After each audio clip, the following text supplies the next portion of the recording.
Perkenalkan, nama saya Yunita Purwodan. Saya ingin mempresentasikan tentang studi kasus perusahaan internasional yang saya ambil dari perusahaan Zara, di mana profil perusahaan Zara yaitu tentang digitalization asal Spanyol yang merupakan bagian dari Inditex Group, salah satu perusahaan fashion terbesar di dunia.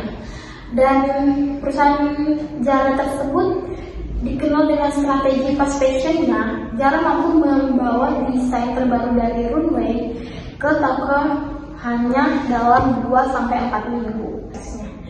Adapun latar belakang di perusahaan Zara tersebut itu didirikan pada 1974 di Spanyol. Awalnya perusahaan ini hanya merupakan sebuah toko kecil yang menjual pakaian dengan harga terjangkau. Ortega memiliki visi untuk menciptakan fashion cepat dan terjangkau, di mana pakaian yang terinspirasi dari tren runway dapat diproduksi dan dijual dalam waktu singkat.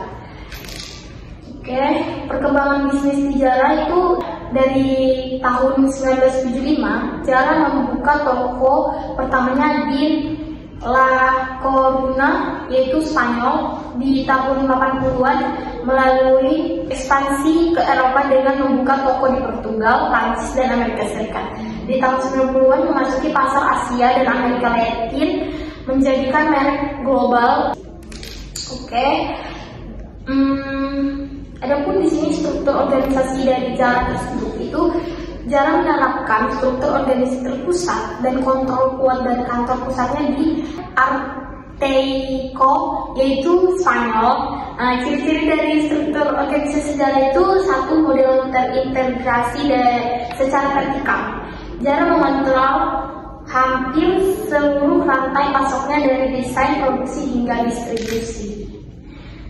Praktik manajemen bisnisnya itu dia seperti fast fashion, siklus produksi yang cepat dan fleksibel. Mungkin di sini ada rata-rata desain baru dari Zara hanya membutuhkan waktu 2-4 minggu untuk masuk ke toko. Dan yang kedua itu kompetitor seperti H&M atau Gap butuh dari 4-6 bulan. Yang ketiga itu strategi ini memungkinkan Zara selalu menyediakan tren terbaru, meningkatkan loyalitas pelanggan. Adapun komunikasi dan koordinasi dalam perusahaan Zara itu ada 3, yaitu setiap toko Zara melaporkan tren penjual 2 kali sehari ke kantor pusat di Spanyol.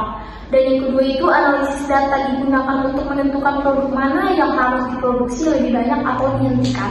Dan yang ketiga itu perubahan stok dan desain bisa dilakukan dalam hitungan minggu.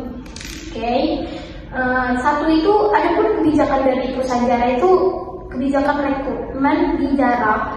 Zara menerapkan strategi rekrutmen berbasis kebutuhan bisnis dan budaya perusahaan.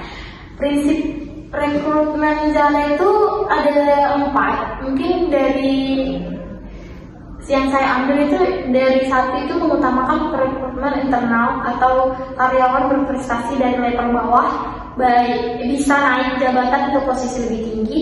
Yang kedua mencari individu yang fleksibel dan mampu bekerja cepat.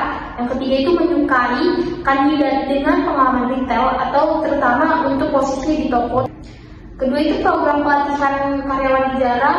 Adapun jenis pelatihannya itu ada 4 juga saya ambil, yaitu pelatihan manajerial, pelatihan layanan pelanggan, pelatihan teknis, dan pelatihan digital atau e-commerce. Kebijakan lain terkait pengelolaan sumber daya manusianya itu dari gaji kompetitif atau tunjangan, terus jadwal kerja fleksibel, dan ketiga itu diskon karyawan Zara mendapatkan diskon besar untuk produk Zara dan merek Inditex lainnya. Keberagaman dan inklusi itu ada 2. Zara merekrut karyawan dari berbagai latar belakang dan memiliki kebijakan beragam dalam tim. Dan yang kedua itu lingkungan kerja yang inklusif. Zara memastikan bahwa semua karyawan memiliki kesempatan yang sama untuk berkembang. Adapun di sini tingkat keberagaman di Zara itu ada keberagaman gender. Lebih dari 75% karyawan Zara adalah perempuan, termasuk dalam posisi manajerial dan eksklusif. Zara mendukung kesetaraan gender dengan memberikan kesempatan yang sama bagi perempuan untuk naik jabatan. Oke, adapun keberagaman budaya etnis, keberagaman dan kepemimpinan, keberagaman dan rantai pasarnya itu ada di sini, dan saya mengambil dari Pusajaya itu strategi pengelolaan keberagaman bicara. Cara mengelola keberagaman dengan berbagai kebijakan dan program untuk memastikan lingkungan kerja yang inklusif dan adil, kebijakan anti diskriminasi dan kesetaraan gender. Oke.